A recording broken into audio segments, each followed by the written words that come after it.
Life has always been a challenge. When one has a problem and wishes to solve it, first one must determine what is the root cause of the problem. Simple problems have simple solutions. Complex problems are, well, more complex. An obvious problem with our current financial system is that it rewards greed and corruption. Greed and corruption seem to be everywhere. But are greed and corruption the root causes of the problem, or are they the result of the way the system is built? Logically, one should first ask, are there built-in reasons why the system works the way it does? And if there are, can they be built out?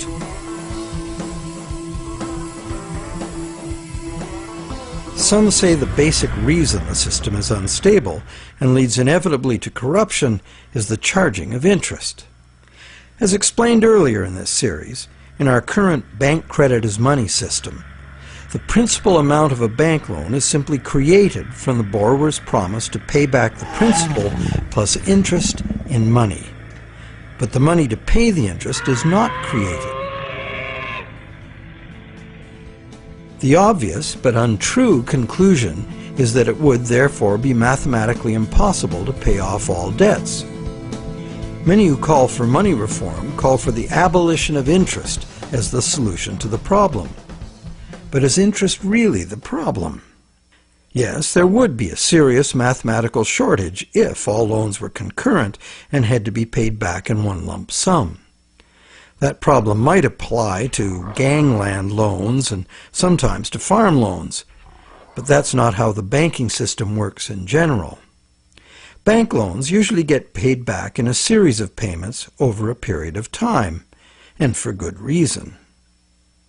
Money is both a stock, the amount in existence at any one time, and a flow, the transactions over time that the money is used for. Flow works like this. If I, the rich guy, lend you $1 and that was the only dollar in existence, the stock, could you pay me back $100? Well, if it had to be paid in one lump sum, no. That other $99, the interest on the loan, would be impossible to pay. It would be impossible to pay even in $2 payments, because there is only $1 in existence. But if I let you pay me the $100 in $1 payments, magic happens. In fact, in $1 payments, you could pay me back any amount of interest if you lived long enough. The only condition required to make full payment of a $100 debt with only $1 in existence is that I give you the opportunity to earn or otherwise get that dollar back each time you pay it to me. This is the flow. And by means of the flow, the same dollar can be paid any number of times and becomes effectively many dollars, all legitimately representing the work done to earn them. It is always the work, the real value, that pays the debt and gives the dollar its value, not the dollar itself. The relationship in our example is dreadfully unequal because the man with the money has enslaved the man without it, just like the real world, some would say. But a simple loan at interest need not produce a shortage of money or cause unpayable debt if flow is 100%, as in our example. Flow is the real measure of economic activity. It's much more significant than the stock in a money system, as it multiplies the effective money in circulation. Given that today we use an exclusively debt money system, what is flowing in all these transactions is credit or promises to pay money. This credit is ultimately nothing more than the promises of borrowers to pay this credit back, usually according to a time schedule and usually with interest added. To pay this credit back, most of us will have to work and earn it by being productive. So, therefore, the real value of the money that flows in our economy today is created by our promises of future productive work. We take a loan in order to have something now rather than later. We agree to pay interest on into the future, thus reducing our future spending power, often by more than the amount of the original loan. However, with an understanding of flow, we see that there's no intractable arithmetic problem with the charging of interest. The problem is a social and systemic one. Lenders have neither obligation nor incentive to spend all their interest income so that the borrowers can earn it again and again. In fact, money lent once into existence is lent as existing money a second and a third time in expectation of more gain. The problem is basically one of incomplete recycling. Where money needs to be spent, earned, and used to extinguish the debt that created it, it is instead lent or invested for gain. In other words, money that must be extinguished is, instead, expected to grow forever.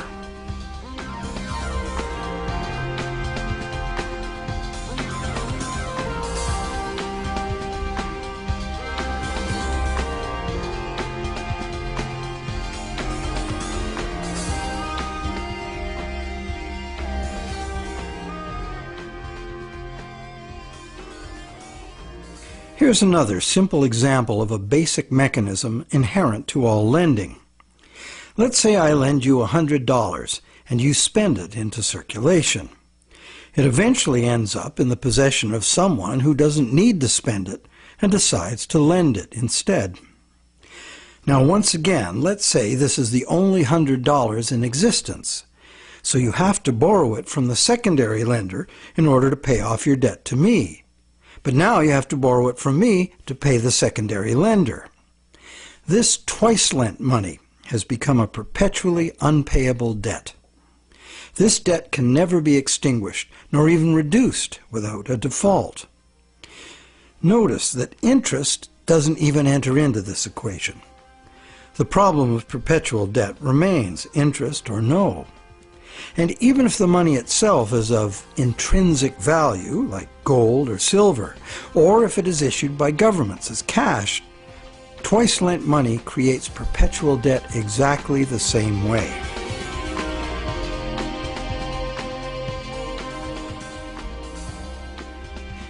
When the same money is lent at interest, several times simultaneously, not only is the debt perpetual, society as a whole is paying moneylenders multiples of the interest rate for the use of the same money. There's an expectation that existing money should increase indefinitely by being lent at interest. But this requires us to mentally divorce the money from the debt from which it came. However, the reality is, every dollar created today has a scheduled appointment to be extinguished as a principal payment on the loan that created it. And that's why debt money can't be separated from the debt that created it. It's like a yo-yo spun out into circulation in the economy for a while and then pulled back in at the appointed time. In order for the yo-yo to be free to return, all of the debt money needed to extinguish the debt has to be available to be earned. The flow must be complete. Can't we just pay off these debts with other money? But what would other money be? Today, the amount of physical cash and coin in circulation is very small. Almost all money is bank credit, debt money. So if almost all money comes into existence the same way, then it's valid to picture each debt money dollar as having its own cycle from creation to destruction. So, the question, can we pay off debts with other money? No, there is no other money, as all of it is similarly committed to debt in one form or another. Therefore, the only way to ensure current payments can be made is to constantly increase the total amount of money in the system. But more money in a debt money system means more debt, so the debt hole in reality just deepens. Since debt is money in this system, it creates the fantasy of wealth for a while, but fantasies must come to an end. The day of reckoning can be pushed back, but only by passing the debt on to generations yet unborn, which is precisely what we are doing now. Government debt piles up endlessly. Corporate debt piles up. Consumer debt, too. As long as total debt keeps increasing, the system can stay ahead of the debt monster. But all of this debt is an absurd fantasy that our descendants will surely never repay. Nor would they be advised to, as repayment of debt would eliminate the money stock and plunge the world into a depression. Once real growth levels off due to the inherent limits of human productivity or the limited resources of a finite planet, this growth-dependent money system can only resolve its impossible arithmetic in a destruction of value. This can either happen through a deflationary spiral of credit defaults and falling prices, or by the devaluation of the money unit. Taken to extremes, either course of events will destroy an economy and even a civilization.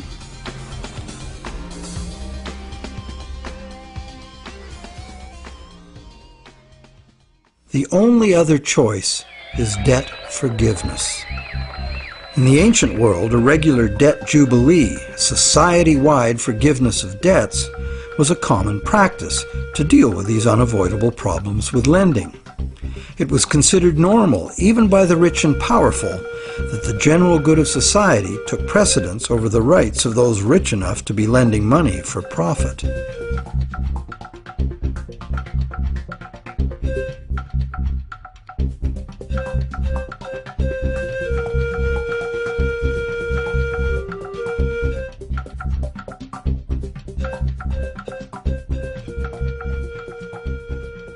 Some say that the money system's problems would be solved if we returned to using gold for money, or silver, or some other limited or hard commodity like oil or energy in general. They argue that this prevents money from being created in excess and backs it with real value. However, it also makes those who actually possess the selected physical substance the only ones with real money. Everyone else would only have a claim on real money. For instance, gold. How would we ever transition back to an honest gold economy with a natural distribution of gold among the population? That's long gone. And why would we want to do that? The gold-based money system is our past. It's how we got to where we are today. Gold is inconvenient. Even more so is a barrel of oil. Therefore, whether gold or oil or kumquats, trade will be carried out in promises. The real question is, if we are going to trade using promises of delivering something of real value, why gold? In fact, why any single commodity? At this time in our evolution, doesn't this very old idea of money merit serious re-examination?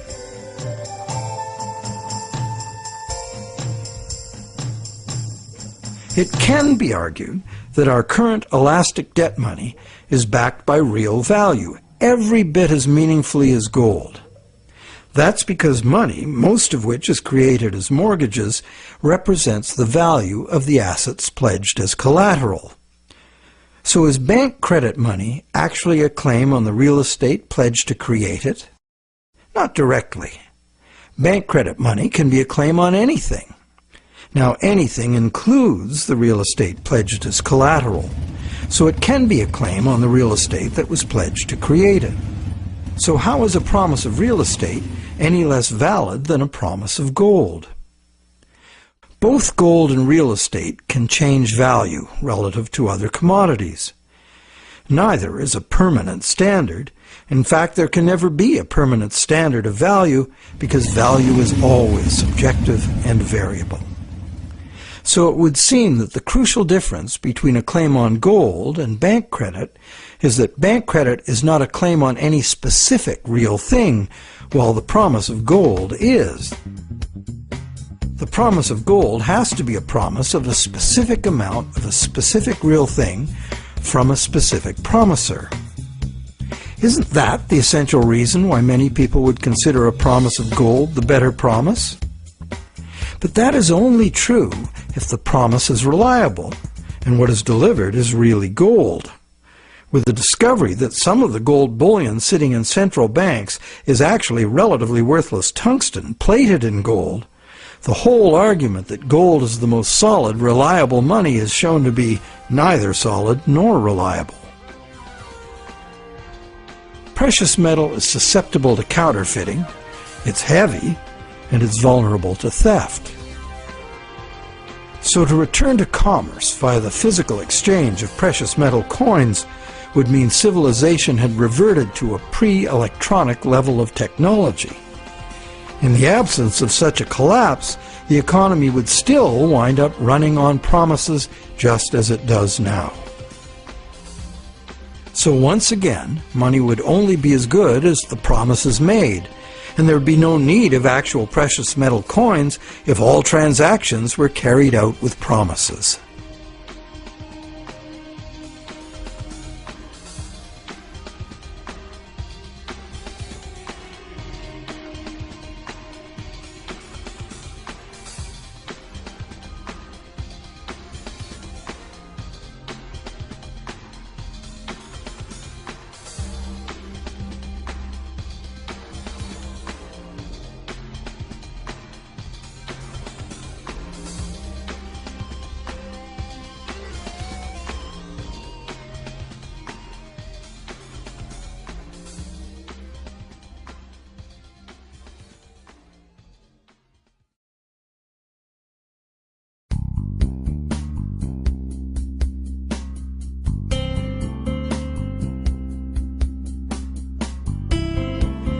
The fundamental question is, what does the need for money to enable trade have to do with the amount of some shiny metal there is, or the amount of any single natural resource or commodity, or real estate for that matter?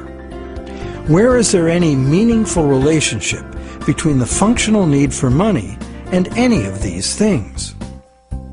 To answer that question, let's go back in time and find out when money started and why it became what it is today. We know that Stone Age people had money. In the Stone Age, before writing was invented, money had to be a portable object of value, because that was the only technology available. That's why rare shells and stones, from which jewelry could be made, were ideal as money. A rough standard of value for these money objects developed over large areas, enabling extensive networks of indirect trading. This way, people could obtain specialty items not available in their own environment, and look good doing it. The popular concept of jewelry as a store of value has continued to this day. In later agricultural civilizations, cattle were often the standard value objects for large transactions, and salt for small ones. Salt was rare in those days and valuable.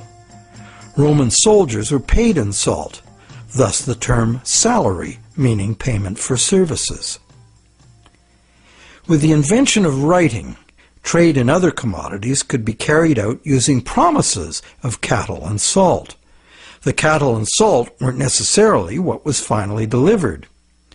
They were just commonly understood units of value in which the real trade goods could be conveniently priced.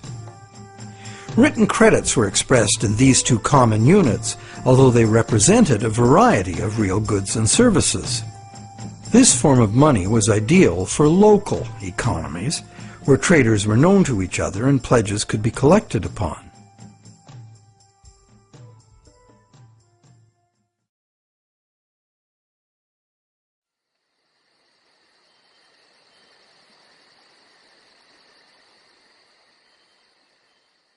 Agricultural surpluses allowed some people to leave the farming to others and specialize in particular crafts. This resulted in improved skills and better tools, and that led to further gains in productivity. This specialization of labor required increased trade, as more people opted to produce a single item of enhanced value. They would then need to trade their specialty for the broad spectrum of necessities that past generations had produced for themselves. But direct barter was inefficient. So more trade led to a greater need for money. Over many centuries, various forms of money were tried. Eventually, gold and silver coins proved to be the most useful money objects because they were conveniently portable and similarly valued across large areas of the civilized world. They were also easily standardized for weight and purity, and did not require enforcement of value by some authority, nor redemption in goods from someone far away. Thus, for very good reasons, gold and silver became the universally successful international currencies, accepted as final payment of debt almost everywhere.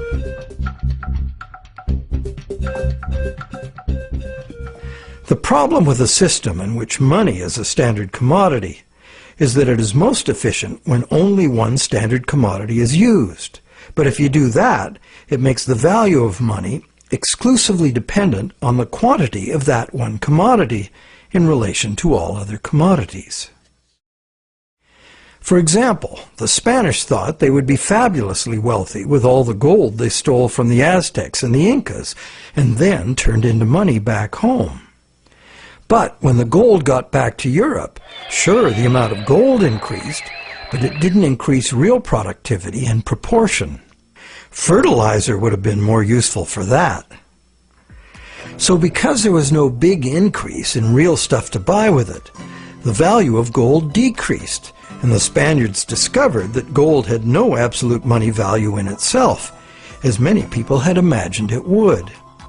Its value was determined by its abundance relative to the value of real goods and services to be bought.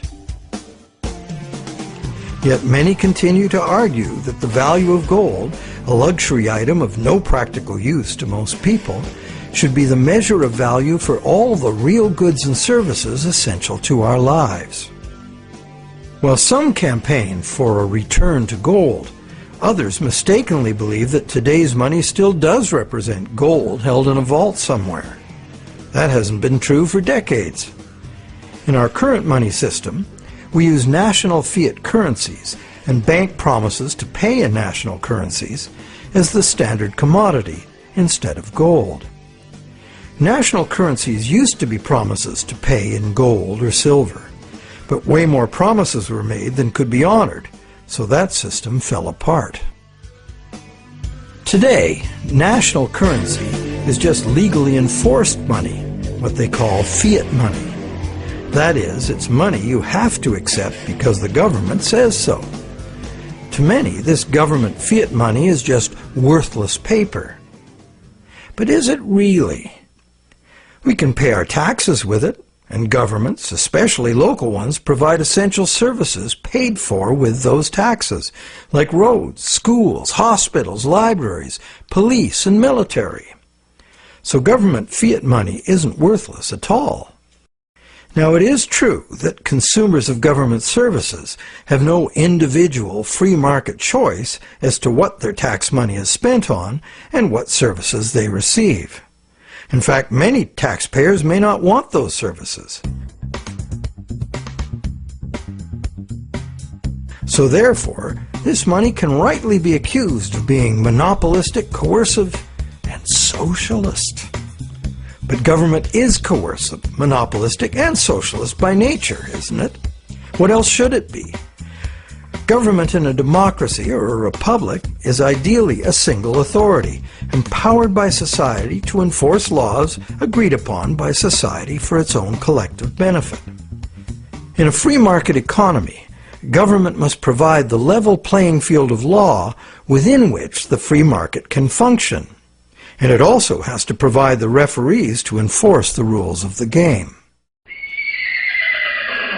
Those who are nostalgic for the freedom of the frontier should recall that the first thing early settlers usually did was elect a sheriff and build a jail and collect taxes to pay for both, for good reason. So government fiat money isn't inherently worthless by nature. Governments at all levels offer vital services in exchange for it. It only becomes worthless when government creates too much of it, which it often does, and for the worst reasons. While many reformers are fixated on the differences between gold and fiat currency, what's more important is the essential similarity. Being single, uniform commodities, gold, silver, national currencies, and bank credit all share the characteristic common to monies for millennia past. The more money there is, relative to the real things available to buy, the less the money unit is worth. Thus, the total quantity of money in circulation is extremely important to maintaining the general price levels. And today, this quantity is largely determined by the demand for new money to purchase real estate and speculative equities. This makes the supply of money for general trade particularly vulnerable to real estate and stock market bubbles.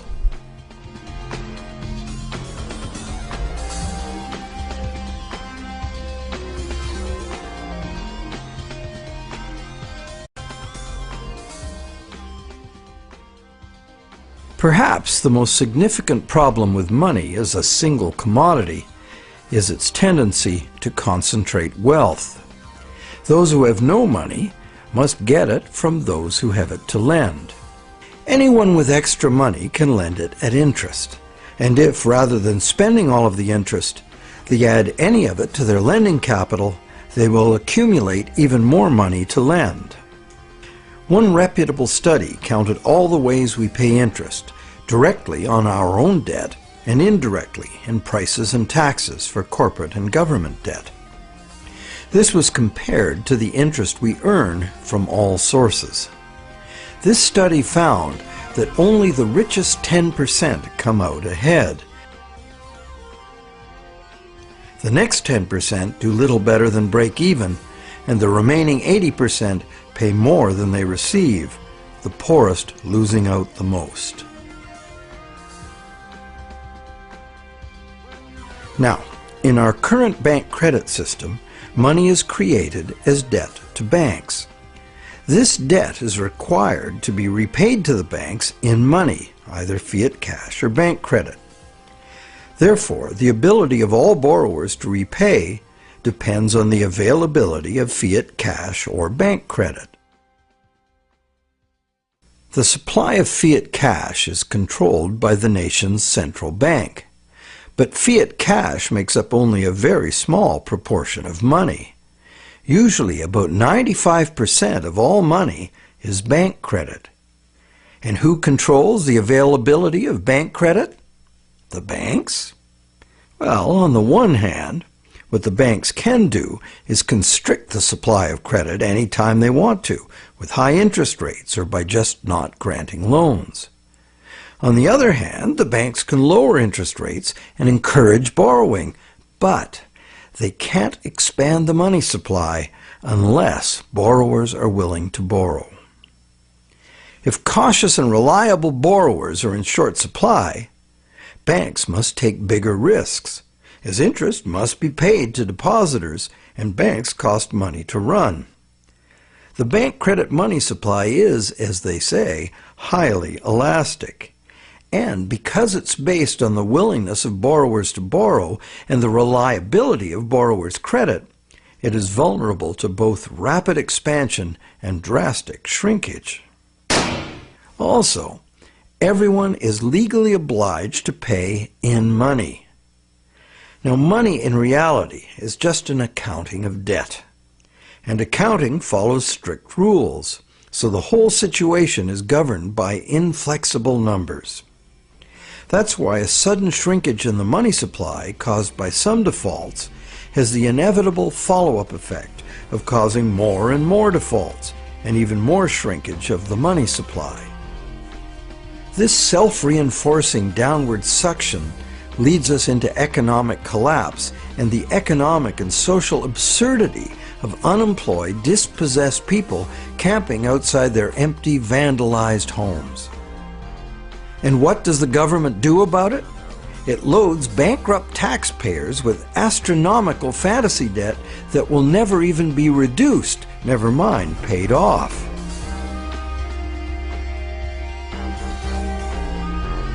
All this is done to fill up the negative balance sheets of the banks with money the banks never had in the first place.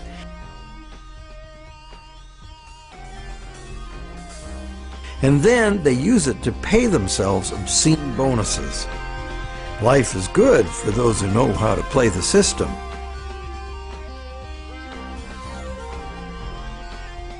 The bailout scam was the biggest daylight robbery in the history of the world. So far.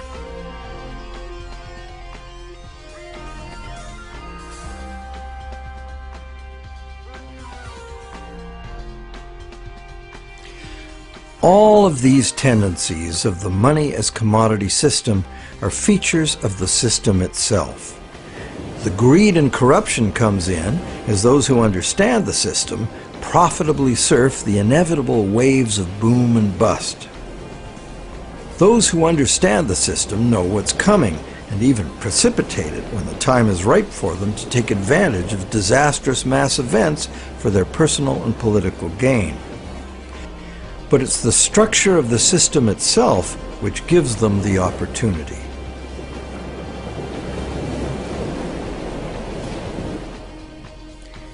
And they have taken this opportunity over and over again since ancient times. People complain of the injustice, blame each other, blame the left or the right or whoever the scapegoat of choice is. But they never really catch on to the reasons this keeps happening. That's because most of us shy away from trying to understand the true nature of money and of freedom. The basis of freedom is essentially the freedom to exchange goods, services, ideas. If you create something in proven demand, you and only you should have the right and the freedom to create and spend the credit money needed by someone to buy it. Money as a portable uniform commodity was invented a very long time ago. It was the only choice using the technological means available at that time. But times have changed. So why is this outmoded technology still the prevailing concept we have for money? Could we go beyond money as we've known it? Could there be a new basis, a fresh concept, a design that could more effectively address the real purpose of money in the 21st century?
Awareness of the need for real change in the money system is growing.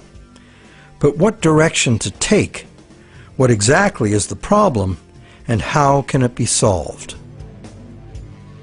The safest and only real choice, many people argue, is to return to gold, or a gold standard, because this worked for millennia in the past.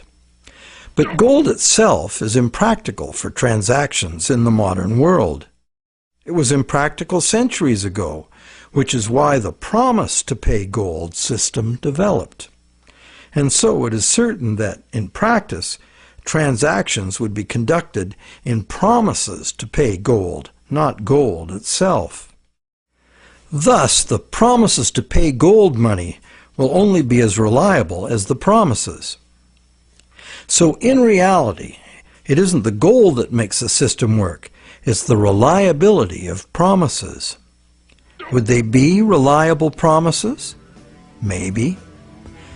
But what we would be using as money would be like the old goldsmith's promises, made in the knowledge that only rarely does anyone ever ask for real gold. This was the problem with the goldsmith situation.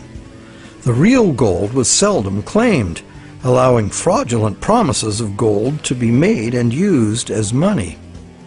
Why would history not repeat itself if all the same elements remained in place? Another thing, what most people say they like about the gold system is that promise of gold money is a promise of a specific amount of real value. Now this is an odd idea, given that the vast majority of us have no use for gold, so how much real value can it have for us? Wouldn't a promise redeemable in food, clothing, or shelter be much more real? People also like the idea that gold is just gold, doesn't need a government to create it. However, it does need miners. In a gold money system, mining discoveries, jewelry making, industrial use, hoarding, and counterfeit bars of gold-plated tungsten would all influence the money stock. What on earth does any of that have to do with the need for money for trade? Lastly, gold as money is a single uniform commodity, manifesting all the inherent mathematical defects of lending demonstrated in part 1 of this movie. Being a coin with intrinsic value doesn't make any difference. A lot of gold and silver's appeal comes from a belief in an oversimplified version of history. People assume that coins were invented to standardize the inherent value of the metal they contain. This is true, but right from the beginning, some of the earliest coins were created based on a diametrically opposed idea. This was done because the rulers at that time foresaw the inevitable negative consequences of using limited supplies of precious metals as money. Therefore, they chose to avoid that route. Instead of precious metals, these rulers struck coins of iron or copper and defined their value by decree. What's more, these coins by decree were heated and dipped in vinegar, so the metal they contained would have no intrinsic value. These coins were in fact the original and true fiat money. They were merely tokens of value, money created by law and enforced by the ruler's authority.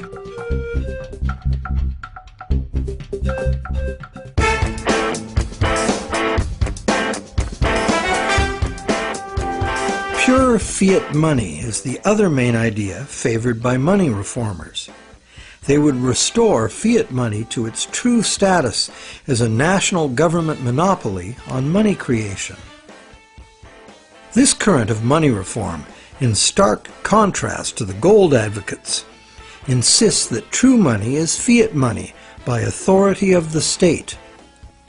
This money is to be simply spent into existence as a promise by the state to accept the same money back in payment of taxes.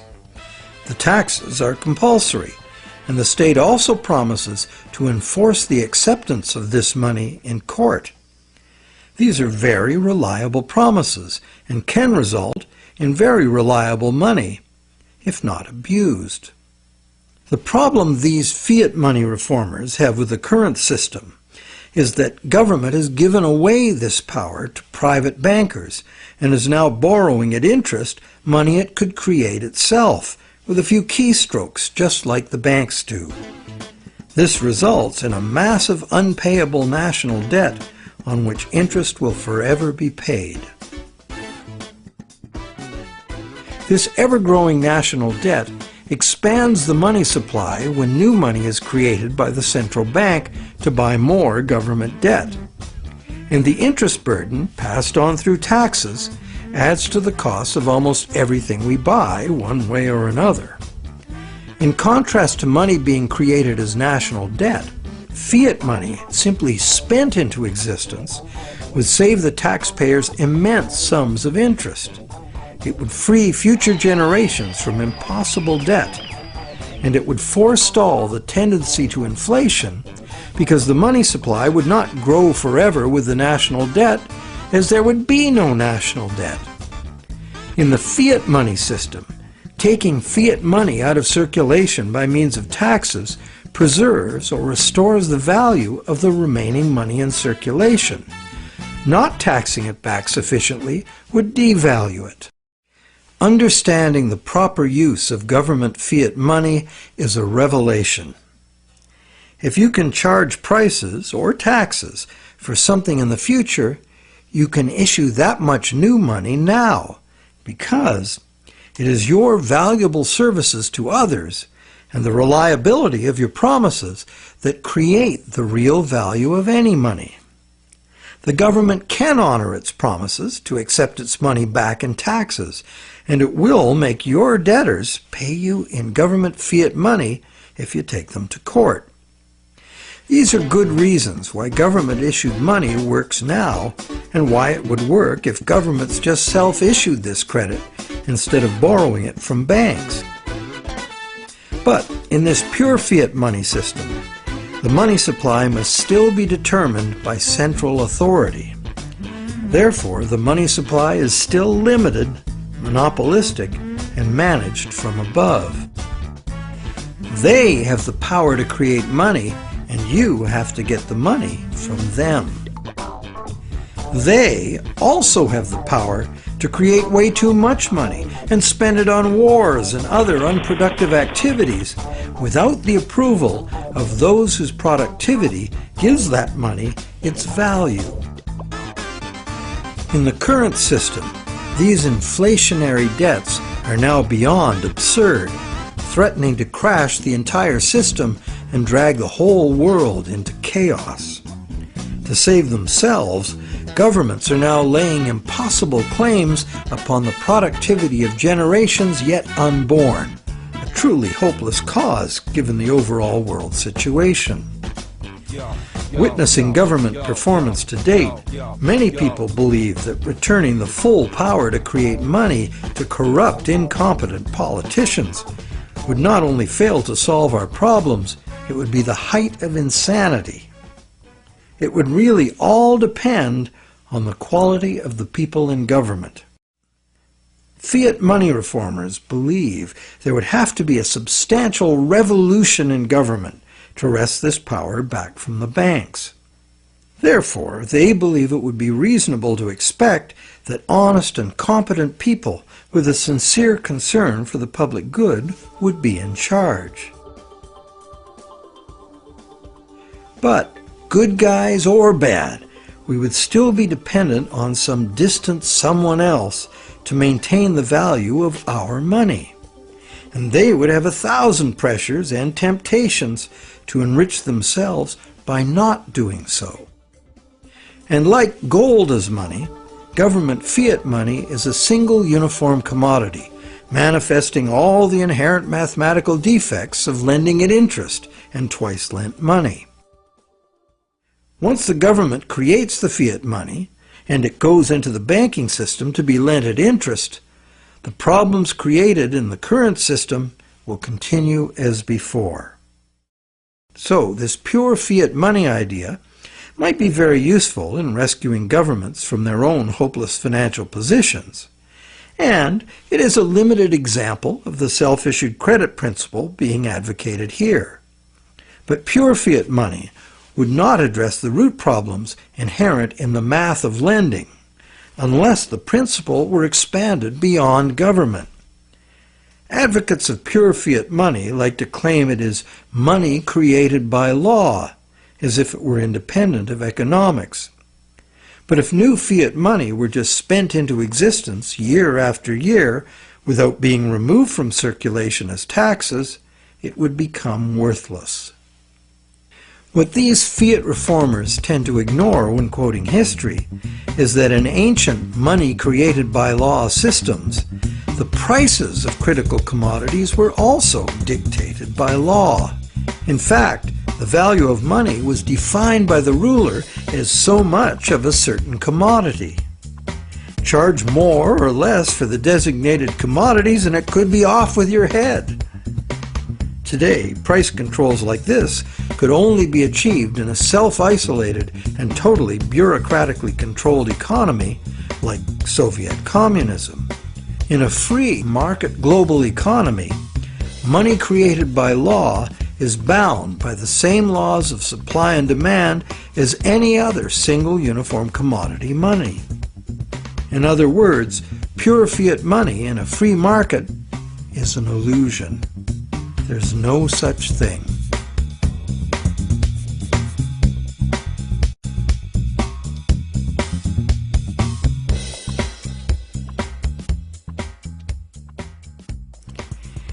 In the third stream of money reform are the various types of so-called alternative currencies, all of them based on some concept of money being created as self-issued credit.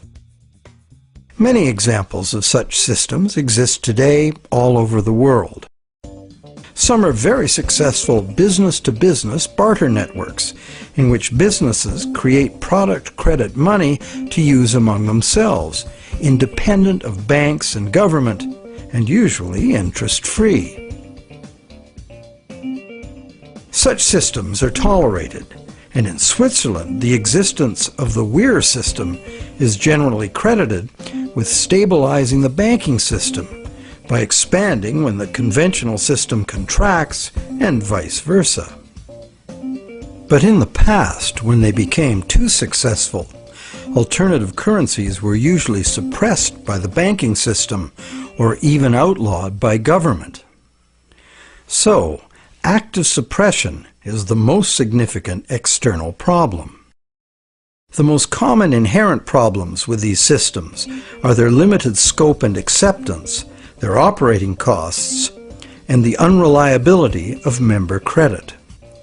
What the conventional banking system provides, worldwide reach, affordability, credit checks, and debt enforcement, are the necessary services that are usually inadequate or prohibitively expensive in the alternative systems.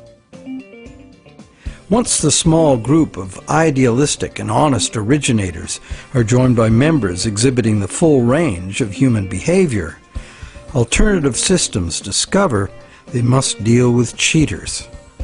Some are deliberate cheaters, others just not too conscientious about their debts. And at the opposite end of the spectrum are the hyper-conscientious people who won't issue credit because they are afraid they won't be able to fulfill it. A self-issued credit system cannot work if the members are afraid of issuing credit. And that is why it makes far more sense that government and essential industries like farming, forestry, mining, manufacturing, and construction should be the main and widely accepted sources of self-issued credit, not vulnerable individuals trading haircuts for pottery. However, we are talking about creating a truly liberated system of exchange. Therefore, in this proposed new system, anyone would have the freedom to issue credit, because only voluntary acceptance would determine the circulation of it. The cost of accounting in self-issued credit systems could be overcome entirely by emerging technologies, allowing the creation of a digital coin. Digital coins could be passed from one owner to another, peer-to-peer, so that no bookkeeping and no third-party involvement, like banks or PayPal, is required. This leaves only the problem of achieving global spread. Thanks to technology again, this could now be achieved at little cost and at the same rate and with the same ease that the existing social networks like Facebook and Twitter have spread. So there is a positive answer to all the questions we have posed in this movie. And there is a solution that has the potential to unite the three seemingly conflicting schools of money reform into one cohesive movement for fundamental monetary change. Because, when examined closely, be it gold, tax receipts, or someone's goods and services, all three schools of money reform are really calling for the same thing. Money that is redeemable for something specific from someone specific. Once one comes to that realization, it becomes obvious that self-issued credit for the full range of goods and services in demand would necessarily include gold, silver, and government tax receipts, as these are also things in demand. We just need to look beyond obsolete beliefs to see the heart of the situation. The all-inclusive self-issued credit system, the basis for almost all so-called alternative currencies, could contain within it both the precious metal and the payable for tax models of money without any contradiction.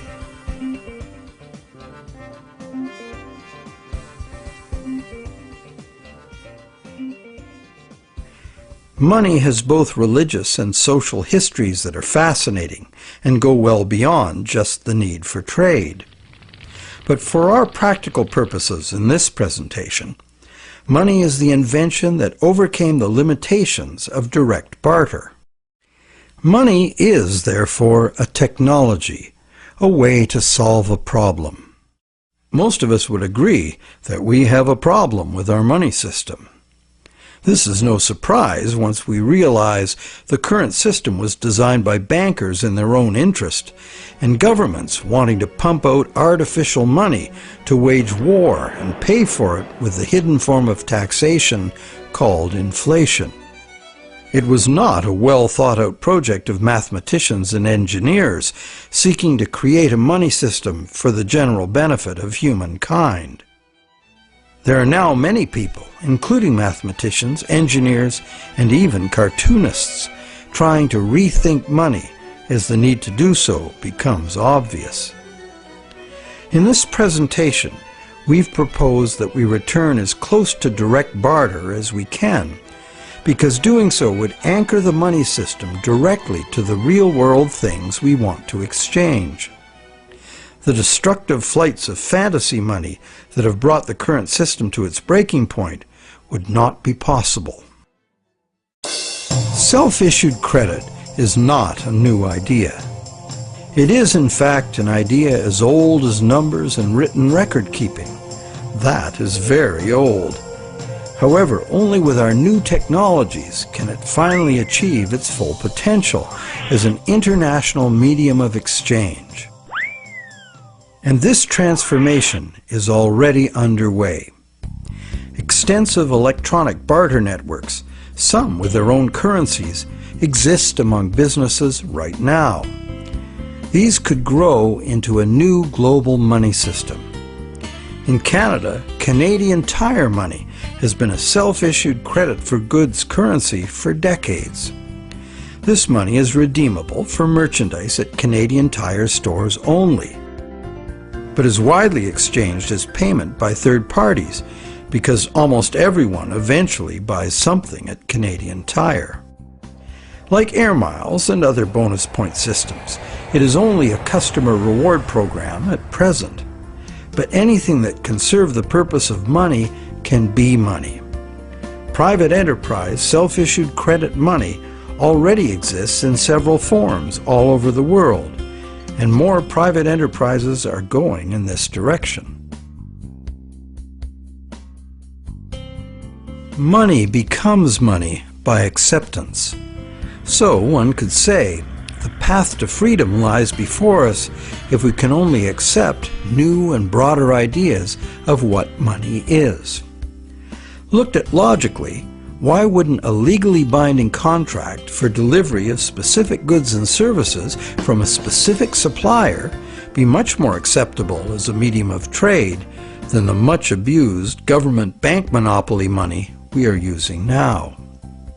And does it not seem natural and logical that the source of money should be the same as the source of real wealth, the productive members of society? And does it not seem natural and logical that the value of anyone's credit should be determined solely by their own proven success at living within their means, no one else's? And does it not seem natural and logical that the value of what we have earned with our work and productivity should not be susceptible to being destroyed or stolen by the gambling of some very greedy people? We hope that watching the Money is Debt series has given you insights into why our money system functions the way it does. We also hope that we've demonstrated how a return to gold or a switch to any single uniform commodity as money does not solve the fundamental problems with money. Manipulation of single commodity money has milked productive people of their life energies and prosperity for millennia.